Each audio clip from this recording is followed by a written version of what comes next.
Olá, bom dia. Bom dia. Bom dia, meu amor.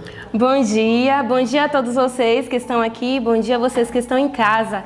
Que privilégio nosso Deus nos concede de estarmos aqui para adorarmos juntos, para ouvirmos a sua palavra. Sejam bem-vindos. Nesse exato momento queremos convidar você a fechar os seus olhos junto conosco para que nós possamos fazer uma oração ao nosso Senhor.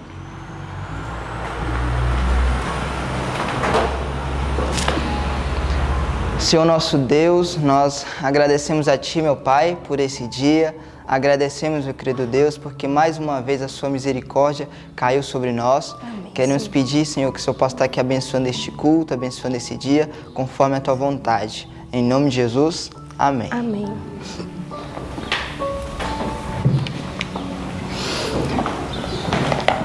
O que você pensa de Jesus? Jesus é maravilhoso, né? Jesus é bondoso, Jesus é amor, Jesus é tudo que precisamos em nossa vida. Através deste louvor agora você pode expressar, dizer para Ele o que você pensa do seu mestre. Vamos cantar juntos o hino 153.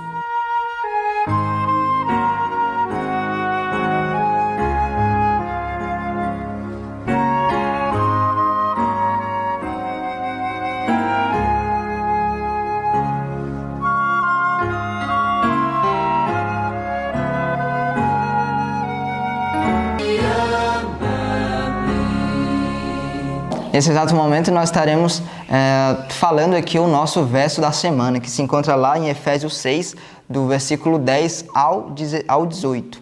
Então, no 3 nós estaremos falando. 1, 2, 3. Efésios 6, do 10 ao 18.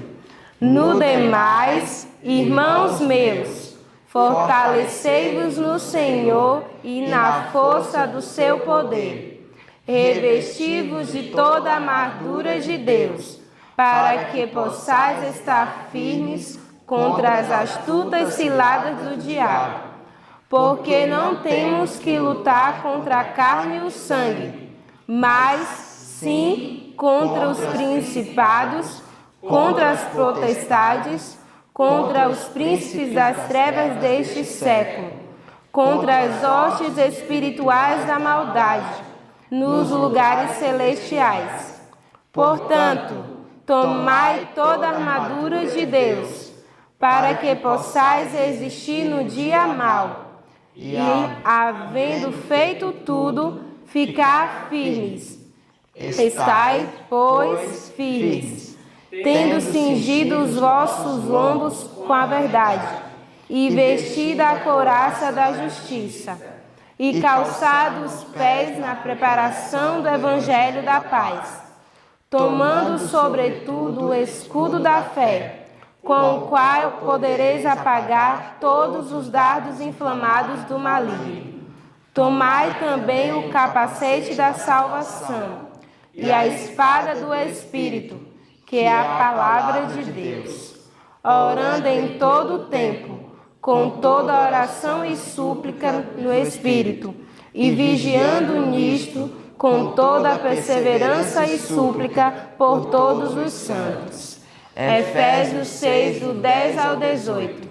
Efésios 6, do 10 ao 18. No demais, irmãos meus, fortalecei-vos no Senhor e na força do seu poder. Revesti-vos de toda a armadura de Deus, para que possais estar firmes contra as astutas ciladas do diabo.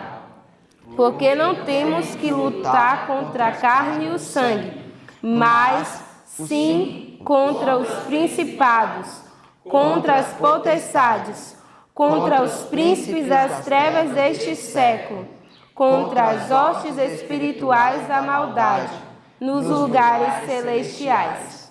Portanto, tomai toda a armadura de Deus, para que possais resistir no dia mau, e, havendo feito tudo, ficar firmes.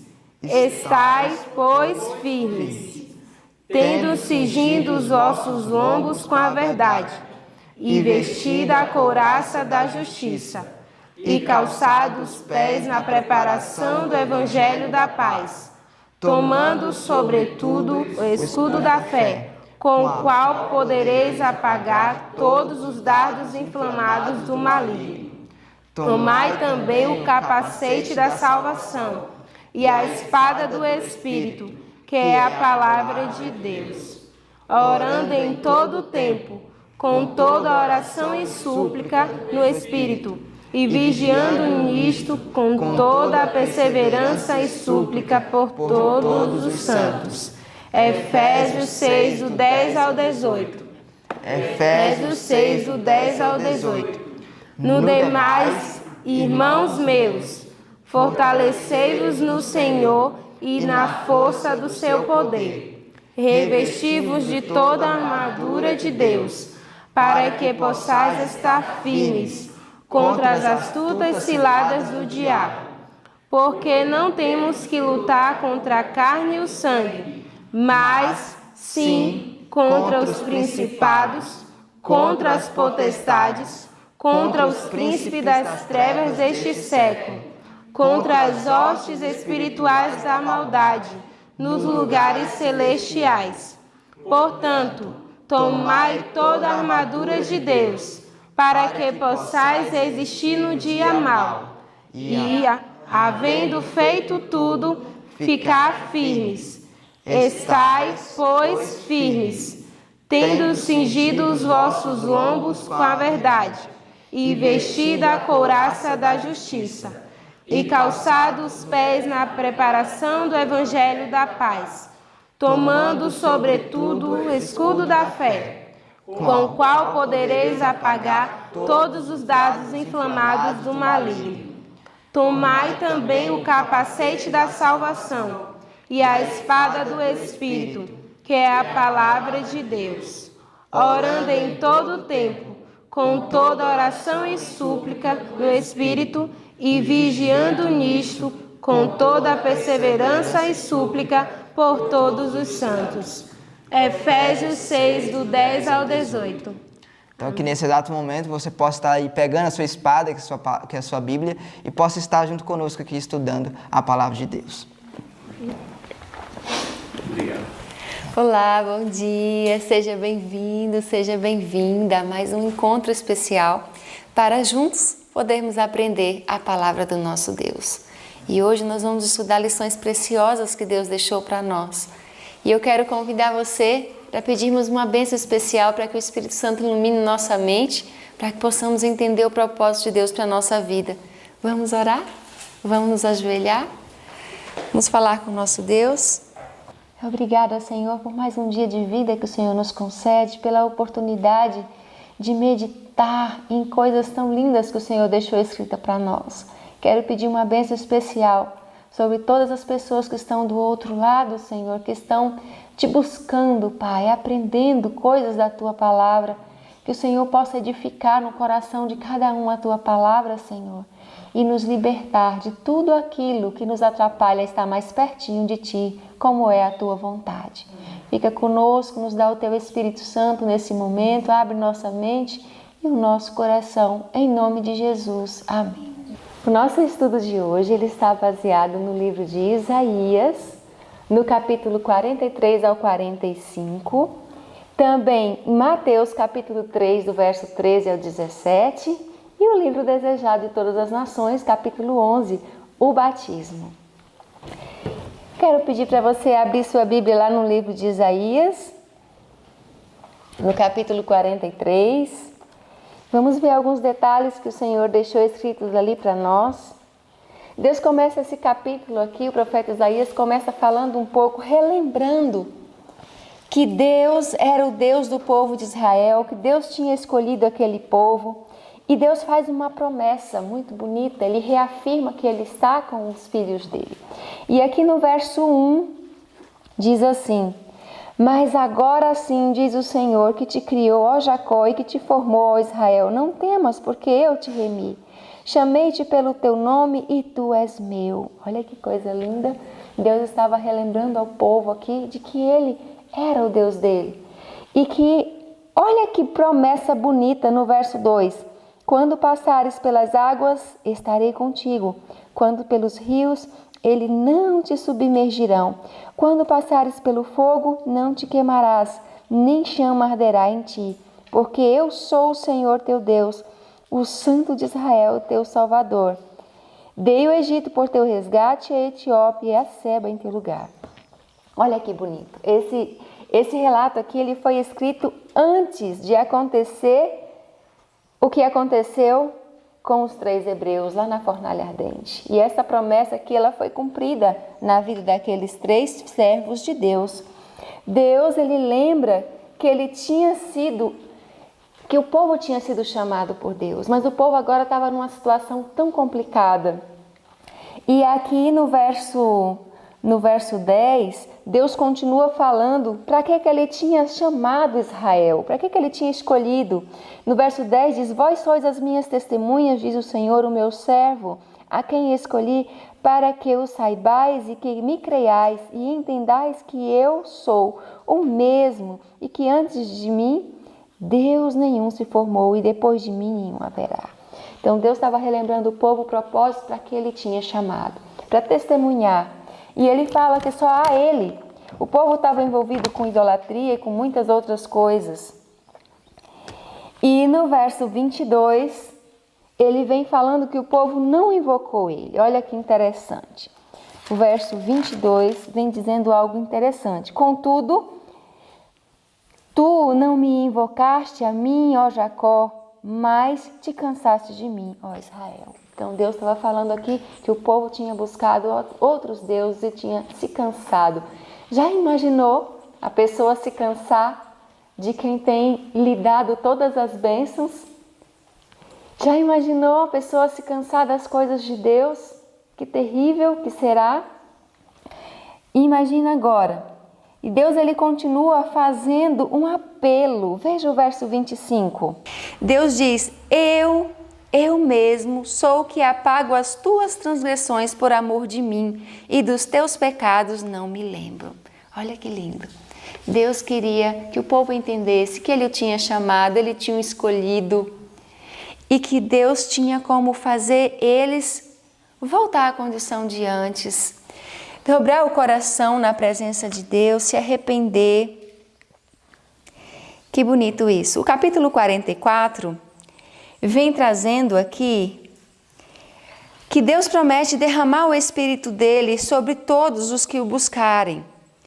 O verso 1 ao verso 4 vem falando que Deus quer derramar o Espírito Santo a Israel e aos seus descendentes. O verso 3 diz assim: porque derramarei água sobre o sedento e rios sobre terra seca. Derramarei o meu Espírito sobre a tua posteridade e a minha bênção sobre os teus descendentes. Que bonito! E o verso 20 desse capítulo vem dizendo que a idolatria é uma ilusão, que estar longe de Deus é uma ilusão. Olha que interessante o que Deus fala aqui no verso 20 do capítulo 44. Apacenta-se de cinza o seu coração, enganado desviou, de maneira que já não pode livrar a sua alma, nem dizer, porventura não há uma mentira na minha mão direita? O povo estava na idolatria, eles estavam fazendo ídolos. Imagina você, uma pessoa vai lá, corta madeira, talha, coloca ali, prende para não cair e vai e adora. Mas às vezes, hoje nós não fazemos mais isso. Mas às vezes nós confiamos mais em pessoas, em coisas que as pessoas falam, e às vezes nós deixamos de pesquisar na palavra de Deus o que realmente Deus fala. E ficamos iludidos com coisas do mundo, coisas que realmente não revelam o Senhor. Então o povo estava aqui preso a ídolos, e Deus fala que isso é ilusão. Mas Deus promete perdoar se eles se arrependessem. E no capítulo 45, Deus vem trazendo promessas de libertação. Deus já tinha dito que o povo ia para exílio. E no capítulo 45, Deus fala de Ciro. Mais de um século antes, de acontecer o exílio, Deus fala de Ciro, como que ele ia fazer para libertar. Olha que interessante. O capítulo 45, logo no começo, ele vem falando a respeito de Ciro. Assim diz o Senhor: ao seu ungido, a Ciro, a quem tomo pela mão direita, para bater as nações diante da tua face, e descingir os lombos dos reis, para abrir diante dele as portas, e as portas não se fecharão. E ele vem falando aqui, que vai abrir as portas para que ele conquiste, diz que vai dar os tesouros escondidos a esse rei. E Deus vem falando aqui também, no verso 13, que ele tinha suscitado Ciro para libertar o povo dele. Olha que bonito.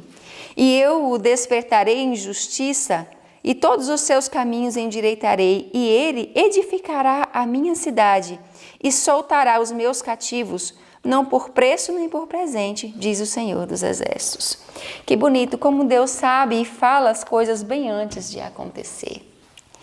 E agora eu quero convidar você para nós irmos para o livro, porque o livro traz algo muito especial da vida do nosso Salvador. Ele vem falando sobre o batismo de Jesus. Você sabia que Jesus foi batizado?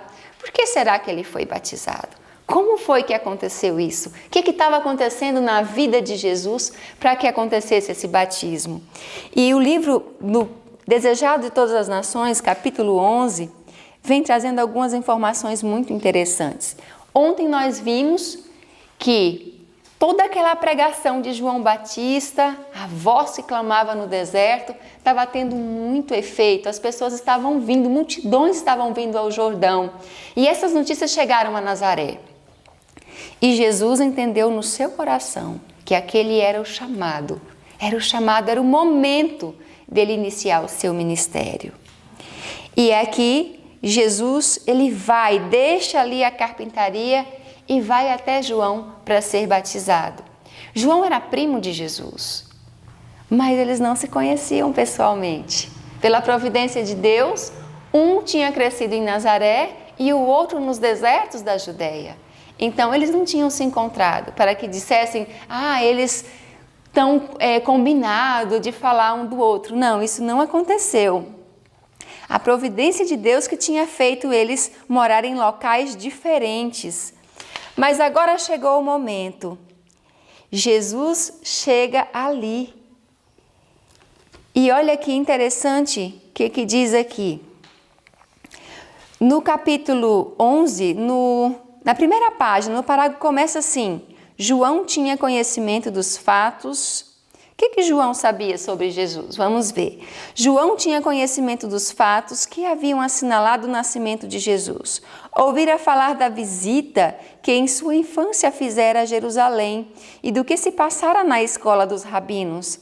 Sabia da existência sem pecado que vivera e cria ser ele o Messias, mas não tinha disso positiva certeza. O fato de haver Jesus permanecido tantos anos em obscuridade, não dando especial indício de sua missão, deu lugar a dúvidas quanto a ser a verdade o prometido. O Batista, no entanto, esperava com fé confiante, acreditando que ao tempo designado pelo próprio Deus, tudo se haveria de esclarecer. E tinha sido revelado a ele que o Messias procuraria de suas mãos o batismo. Olha que interessante. E quando Jesus foi para ser batizado, João, ao contemplar Jesus, ele viu a pureza, sentiu a presença divina e ele se recusou a batizar Jesus. Mas Jesus insistiu com João para ser batizado, para nos dar o exemplo. E Jesus também queria iniciar o seu ministério de forma especial, passando por esse rito que todos nós precisamos passar. Você já foi batizado? Já fez um compromisso com Deus? Jesus foi batizado, mesmo sem pecado. Olha que interessante que diz aqui. Por que então ele foi batizado? No parágrafo começa: Jesus não recebeu o batismo como confissão de pecado e de sua própria parte. Identificou-se com os pecadores, dando os passos que nos cumpre dar. A vida de sofrimento e paciente perseverança que viveu depois do batismo foi também um exemplo para nós. Então, Jesus ele se batizou para se identificar conosco, para nos dar o exemplo e mostrar que nós precisamos dar esse passo tão importante. E aí, quando Jesus sai da água, ele faz uma oração. E essa oração que Jesus fez foi muito impressionante. Jesus olhava para as pessoas e ele via a atuação de Satanás na vida das pessoas. O coração duro, a incredulidade, tudo isso magoava o coração de Jesus e ele ansiava por salvar aquelas pessoas. Ele queria muito alcançar o coração daquelas pessoas. E quando Jesus sai da água, ele se inclina em oração. Nova fase se abria diante dele, entrava agora em mais amplo círculo no conflito de sua vida. Contudo, ele fosse o príncipe da paz, sua vida deveria ser como o desembainhar de uma espada. O reino que viera estabelecer era o oposto daquilo que os judeus desejavam. Os judeus esperavam um príncipe poderoso para libertar do cativeiro, mas o reino que Jesus tinha vindo colocar era a libertação do pecado. Então agora Jesus se inclina em oração. E a oração de Jesus foi algo muito especial. Aquele que proclamara a lei sobre o Sinai seria condenado como transgressor. O que vier a derribar o poder de Satanás seria acusado como Beelzebu. Ninguém na terra o compreenderia e ainda em seu ministério deveria andar sozinho. Olha que fardo pesado que Jesus veio suportar. Ele, que era o que doou a lei para Israel, ia ser tratado como transgressor dessa lei. Como um conosco, cumpria-lhe suportar o fardo de nossa culpa e aflição. O inocente deveria sentir a vergonha do pecado. O amigo da paz tinha que habitar entre a luta, a verdade com a mentira, a pureza com a vileza. Todo pecado, toda discórdia, toda contaminadora concupiscência trazida pela transgressão lhe era uma tortura de espírito. Imagina você santo, incontaminado, puro, viver no meio de um monte de gente fazendo coisas erradas, um destruindo os outros. Mas Jesus suportou tudo isso porque Ele quer salvar. A vontade de Deus é nos salvar. E para tirar o ser humano da miséria, Jesus mergulhou junto conosco para que pudesse dar o exemplo e também mostrar, revelar o amor de Deus. Sozinho ele deveria trilhar essa vereda. Sozinho ele deveria carregar esse fardo. Viu e sentiu tudo isso. Firme, porém, permaneceu em seu desígnio. De seu braço dependia a salvação, a raça caída. E agora Jesus olha para aquela multidão e o que ele sente? O olhar do Salvador parece penetrar o céu ao derramar alguém em oração. Bem sabe como o pecado endureceu o coração dos homens e como lhe será difícil discernir a sua missão e aceitar o dom da salvação eterna. Então agora olha o que ele faz, ele suplica ao Pai poder para vencer a incredulidade deles, quebrar as cadeias com que Satanás os escravizou, a derrotar em seu benefício o destruidor. Pede o testemunho de que Deus aceite a humanidade na pessoa de seu Filho. Olha a oração de Jesus. Jesus pede para Deus quebrar a incredulidade naqueles corações e para que Ele pudesse revelar Deus àquelas pessoas. E agora os anjos ouvem aquela oração e todos ficam ansiosos por atender. Todos ficam ansiosos por revelar alguma coisa de Deus ali. Mas, para surpresa deles, quem fala do céu? O próprio Pai. Deus fala ali com Jesus. E em Jesus, como nosso representante, o que Deus fala é para todos os filhos dele. Olha que bonito. Deus fala, este é o meu filho amado em quem me comprazo. Essas palavras de confirmação foram proferidas para inspirar a fé naqueles que testemunhavam a cena e fortalecer o Salvador para a sua missão. Não obstante os pecados de um mundo criminoso serem postos sobre Cristo, não obstante a humilhação de tomar sobre si a natureza decaída, a voz declarou ser ele o Filho do Eterno. Olha que bonito. E essas palavras Deus fala também para mim e para você. Quando nós tomamos a decisão de estar do lado de Deus, Ele diz que nos aceita como aceitou Jesus. Não é especial demais? Jesus passou e nós precisamos também seguir as suas pegadas. Jesus não precisava ter se batizado, ele era puro, santo, incontaminado. Mas ele fez isso para abrir o caminho para nós. Jesus abriu o caminho, ele fez a ligação entre o céu e a terra que estava quebrada. E nós temos a oportunidade hoje de sermos chamados filhos e filhas de Deus. Assim como Deus aceitou Jesus, Ele nos aceita através de seu Filho. Tudo que nós precisamos fazer é reconhecer que somos pecadores, entender a vontade de Deus para a nossa vida, buscar esse Jesus e Ele também vai nos aceitar.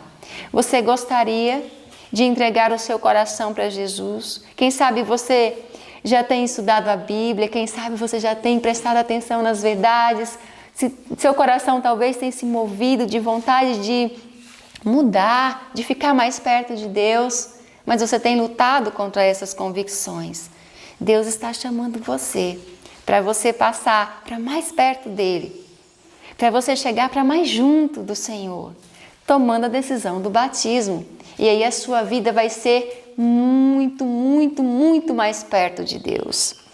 Olha que bonito, João ele ficou comovido ao ver Jesus curvado e João viu e ouviu tudo o que aconteceu.